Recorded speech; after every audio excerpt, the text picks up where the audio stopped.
Welcome everyone, I'm Winter, and I'm here to teach you how to play Zerg. Today, we're going to learn to play with ourselves to get more ladder points. Let me explain. We're going to be going into a game against no opponent, because if you can't pull it off with no opponent, then how do you expect to work in a one-on-one? The first disclaimer, if you've played less than a few dozen games at least, either on the ladder or maybe co-op or campaign or something like that, this isn't going to make much sense. You got to have basic ability to use a keyboard, not necessarily a controller or a DDR pad. You know what control groups are and how to use hotkeys. All these basics. You got that? You've been frustrated on the ladder, you don't know what to do? Well, it's time. In 2020, Zerg has changed. But not enough that I'm going to tell you to do completely different things than any other guides you've seen. Essentially, the first 10 minutes of the game are nearly identical to a couple years ago, but we're going to go over it again. So let me teach you. We're in the game. Custom, Melee tab. I'm just going to pick the first ladder map. Ephemeron, which is a fancy name. I don't know what it means, but it's in the ladder pool right now. It's a pretty standard map. Create lobby. And we're going to switch to the only real race, the race of Cyril, Zerg. And that's it. We're done. That's the whole process. Start game. So this guide is going to be, honestly, for Zerg, you got the benefit of being less specific.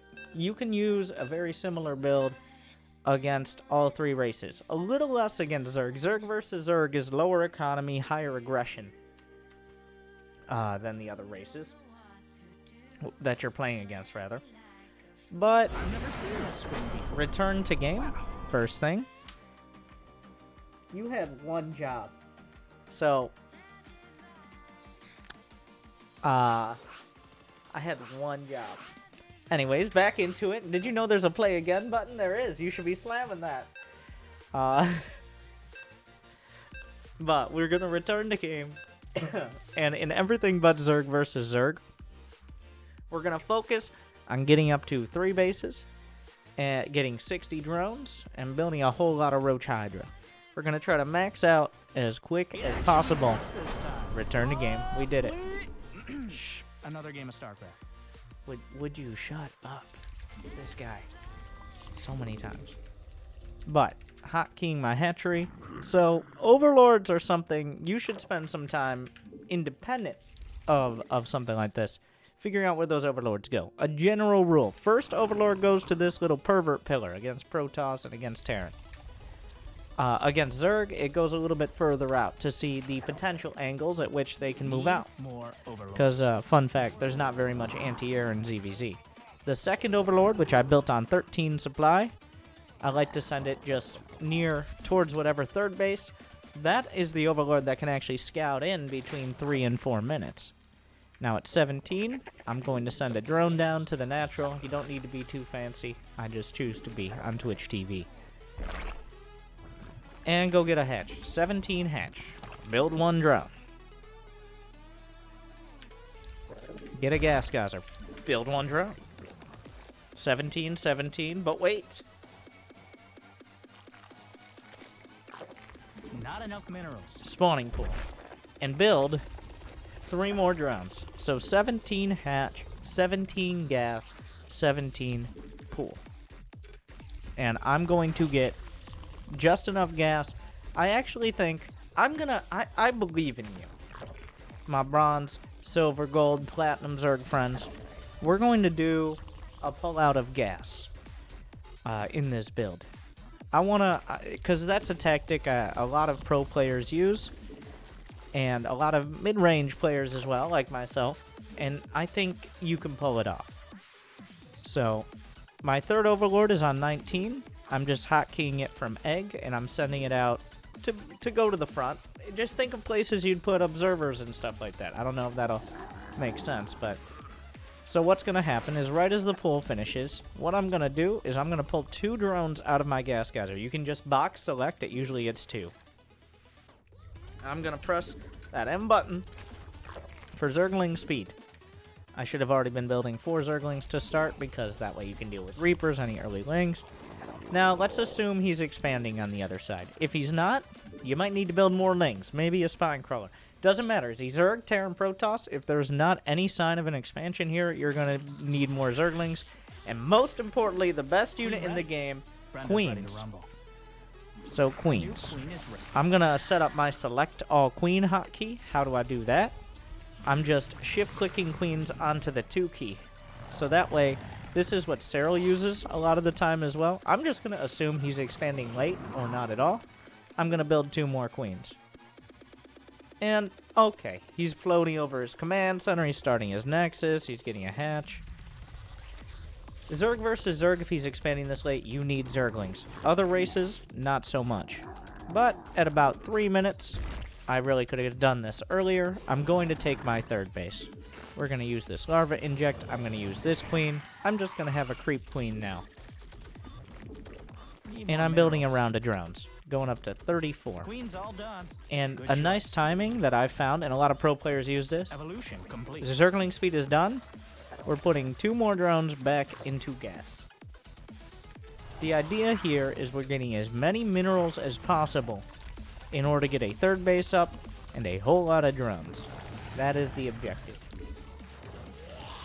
And as I go back into gas, what do we got? 37 drones. 4 minutes is a good timing. Evolution chamber. Roach Warren. And I'm putting him in a semi-wall at the front. Maybe I could jam a queen in there. That'll help you stop things like Hellions or Zerglings. And I'm going to get a lair at 415. So our objective is to get... And I'm building more drones here. I see no reason, usually until you get to 40 to 50 drones. Now, I skipped one important part. At 4 minutes, against Terran and against Protoss, a Spore Crawler in each mineral line. Not earlier, and not a bunch of them, just a Spore Crawler. I'm using camera locations to inject. For the other races, I don't think it's quite as important, but for Zerg, I think using camera locations is really important.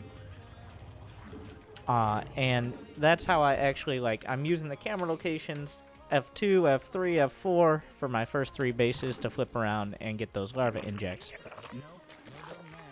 A good general rule for gas geysers is for anything below 31, 30 to 40, 2 and 3. I'm a little late on that, but usually you can get away with going up to 50.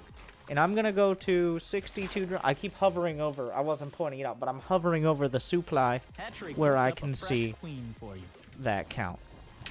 Start roach speed. We're going to go into gas. Watch my shift key tutorial for more on this, but say you select too many. Right click, 1, 2, 3, shift click off.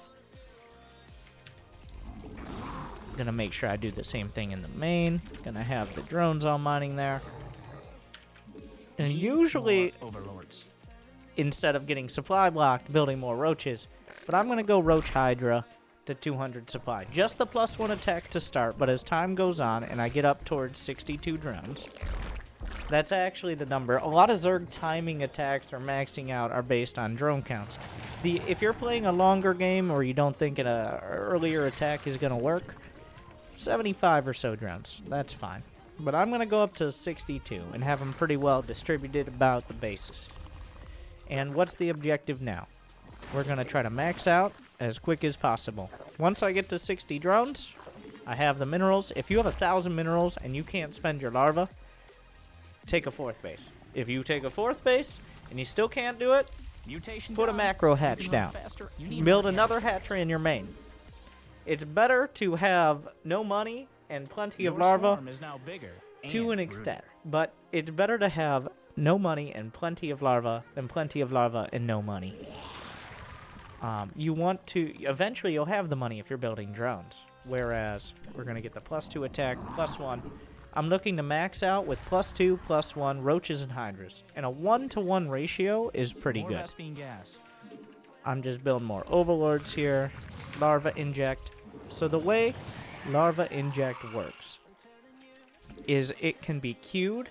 It can't be stacked, but it can be queued. So if I have, say, all these queens just jam their larva in, only 3 larvae is going to pop off every 30 seconds or so, but then another 3 larvae, then another 3. The eggs have to, be incubated or whatever. Don't worry about the This game isn't incredibly lore heavy when it comes to multiplayer, but All done evolving. For now, anyway. that is what you should be aiming for. So when it comes to maxing out with that +2, +1, and maybe the upgrade no isn't quite minerals. finished on your maxing out, but ideally you get as many units as possible.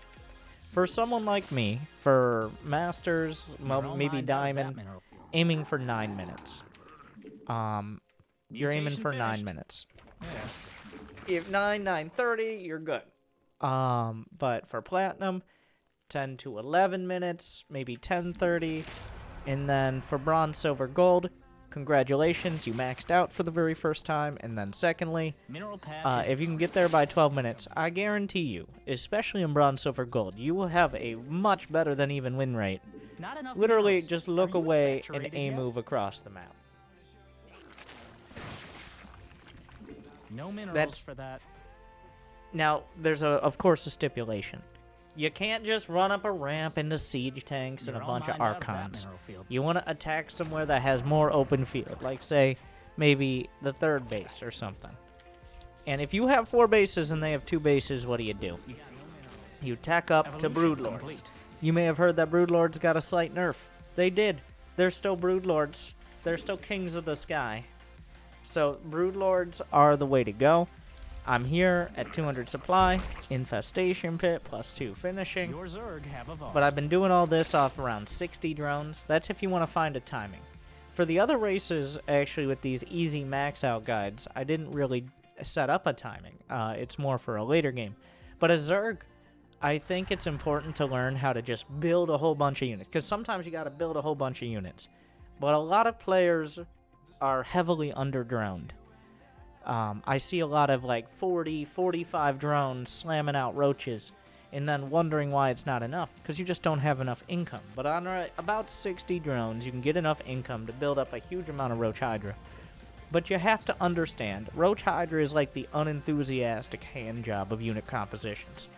It could work for you in many scenarios, but it's not flashy, it's not ideal, it's not really like the army you want in the later game, but in a pinch.